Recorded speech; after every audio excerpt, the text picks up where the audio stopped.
And I want to get to that point because you are incredibly successful, but you haven't always been that way, and so it's a journey that you had to go on to get to where you're at. And so I want to go a little bit back in through your life and kind of tell the story as you're go through your life. And so you grew up in Lufkin, I right? did. East Texas. Yeah. Anybody? Yeah, I know. I do not sound like it. I Yeah. got it. Yes. It's a definite different part of America. Yeah, it is. It's very different. I grew up in a true East Texas home. My family came to East Texas on wagons in wagon trains. Yeah, Way back in the day. Yeah, way That was back. the 1800s. Had to be, yeah. And the old homestead is still there. Very cool. It's very cool to be part of that history. Now tell me a little bit about your father, because he was kind of an interesting character. He was a true East Texas wheeler dealer. So my parents started the business when I was born, and they What moved. business was that? Well, he started off doing salvage. Okay. And by that, like way back, if you had a dented can, then they couldn't sell it. Oh, And wow. so he would go to the railroad salvage every Tuesday and pick up all the salvage. And so all kinds of, so as life went on, like people would call him and say, "Hey, a truck turned over in Marshall on the road. Can you come unload it and you can have everything that's on it?" Oh, wow. Yeah. Like crazy stuff. Yeah. And so one day a truck turned over and it was full of carpet. Mm-hmm. And so they said, "Can you come get this off?" Well, carpet's big and heavy. And so he went and got the guy next door to weld him up a pole off Yeah. the forklift. And he goes, "Yeah, I'll be there in a little bit." And so they gave him the whole truckload of carpet.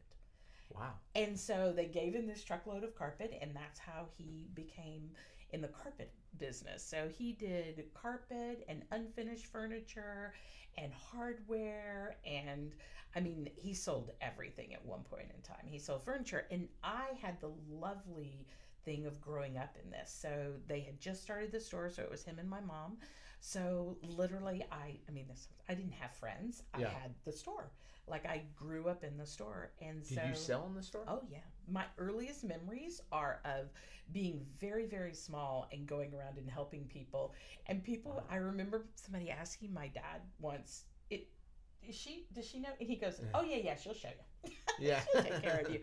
So, and I grew up literally wheeling and dealing with him. I used to buy and let's sell carpet and just, I would just, everybody always used to say, was it nature or nurture? And everyone determined it was both. Yeah. So my father was a huge character. Yeah. Um, Yeah. small. Tell a little bit about his shows he used to do. Oh my goodness gracious. So I got my love of marketing from him. So East Texas, like small town. He was rather small dementia. He was only like 5'8", 5'9", bright red hair, brighter blue eyes, always had a cigar in his mouth all the time. And he would do these hilarious commercials so some of the most famous are Granny Loomer, Yeah. and he dressed up in full drag and had a bonnet, and oh my gosh, they're just so funny. But Baby Loomer was probably the funniest, and he was in a diaper Oh, with wow. with a pacifier and the whole bit. Like he Oh. recently passed away, and oh my goodness, we had just the funniest stories. Do you guys ever. have those videos? We can't find them. Oh my gosh. We're so sad. We would make I know YouTube, it would be such a hit. You gotta go find. It's like because they have those guys. They have like there's channels that's what they are. They find these old shows. Yeah. And they put these old like commercials on that guys used to do like that. I know. We've not been able to find them. Oh, I don't man. know. You got to tell one of your boys. And he did radio shows that were, oh my goodness, they were just, it was like the morning radio drive, and he would go in. And so when I went to A&M, my last name was Loomer, which is really not very common. Yeah. And so people would be like, "Loomer? Are you wall-to-wall Loomer's daughter?" And I'd be like, I always said the same thing. I'm adopted. Yeah. They'd look at me. I'm like, okay, not really. I'm not adopted, but yes, it's me. And so he was well known all over East Texas. It was hilarious. So how was it going to school growing up? Like everybody's like, I saw your dad on TV last night. Yeah, I mean, I think he had been around so long that it was just Oh, just kind of, normal. yeah, that part, it wasn't until I left and went away that I think people were like, oh my gosh, that Yeah. he's hilarious. I Yeah. think I grown up knowing everyone, and I was always a little different. I was an exchange student when I was 15 Oh, really? Where did you do that? to Turkey. Turkey? Turkey. What was it like to live in Turkey? It was crazy. Yeah, Yeah. it was crazy. I only went for the summer. Okay. But yeah, I know I was 15. I don't even know what my parents were thinking. Yeah, they're totally irresponsible. That's crazy. Totally. No, When my kids got to be 15, I was like, they were dumb. Man, maybe Like, we're so jaded now. It's Yeah. like, I mean, back then it was like, oh, send your kids here, send your kids there. No one cared. I Like, know. I flew all the way to Turkey by yourself, by myself. 15-year-old girl. 15-year-old girl. Wow. Mm-hmm. And I know. they had no idea what they were doing. No, none, Yeah. none. I think my mother was really convinced that I would have like a chaperone the whole time. So they just let you wander wherever you wanted to go. I mean, you had somebody kind of with you, but Yeah. we landed in Istanbul, and then we took a 15-hour bus ride to a little place called Samsun, and it was me and a guy that was in college and two other guys that went. And There's a city called Samson. Samsun, Samsun. It's on the Black Sea coast. Oh. So yeah. Wow, fascinating. So Things I never knew about I know. you. Learned Okay, all kinds so of then you went to things. Texas A&M, Yeah. and then you graduated from, or you left Texas A&M. I didn't graduate. No. What happened? I quit. You I were quit my Did Mark my do that to junior you? year. No, I Okay. was done. Okay. I was done. I was I love school, but I just didn't know what I wanted to do, and I was doing what I didn't want to do, and so So where did you go? I went to be a travel agent. Okay, so you're a travel agent. I was a travel agent. and, Yeah. And how long did you do that for? I don't know, like a year A year. probably, and then I got married. Is that where you met Mark? No, we met at A&M. Okay. Yep, we met at A&M, but yeah. So I was a travel agent, and then we got married, and quickly got pregnant. So Okay. yep, I always say Sean picked me.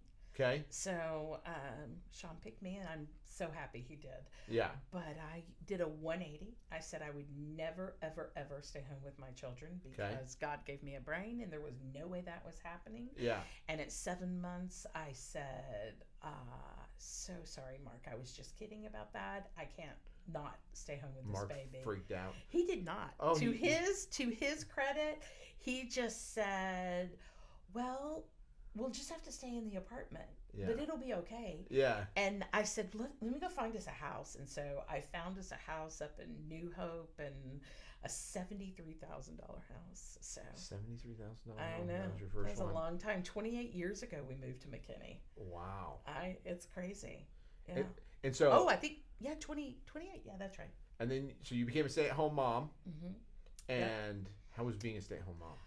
Well, it was hard. It was hard. I was not mentally built to be a stay-at-home Yeah. mom, but Sean was not meant to be with anyone. He was quite a character.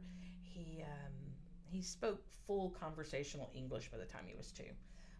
None of my kids have done that. He My kids are pretty dumb though. They are not. Oh, I'm just kidding. They're gonna watch us some days. Like you're smart kids. You're brilliant. You're going So places. I in always this said world. somebody would have strangled him. He Yeah. was quite a kid. So then we went abroad, and Mark was working for EDS at the time, and we went abroad, and Where'd you live? we lived in Holland and in Belgium. So we lived in Antwerp, Belgium for the longest. About 3 years we lived there. So What was the greatest thing about living in Holland and Belgium? oh, you're just, it's being an expat is like the best thing in the whole world, but being an expat's wife is the absolute best thing. Did you- Because you can't work. I Yeah. mean, so there's this group of Americans there. Yeah. Like, so you have this group of American women Yeah. who all you do is hang out together and And go do stuff. go with. do stuff fun. You play tennis and go on cooking lessons. And yeah, it was a great 3 years. So And you did that Yeah. for 3 years. I did that for 3 years. And then you came back. I came back and got my kids kind of reacclimatized and stuff. And then my friend was an appraiser.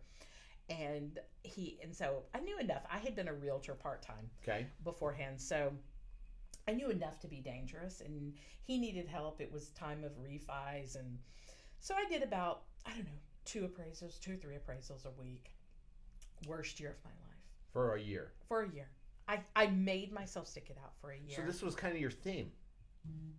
Do something for a year. Do something for a year. I better put my phone down here. I had a lot of different jobs, so like that. But so I was an appraiser for a year. It was I was horrible at it. It was a horrible job. Yeah. I love all appraisers. You have a really tough job, but yeah. Yeah, that kind of seems out for a salesperson. That would be really difficult. Well, he looks at me, and he and I are still good friends to this day. He looked at me, and goes, "You should go do mortgage." Yeah. And I was like, "Really?" He goes, "I think you would be good at it." Yeah.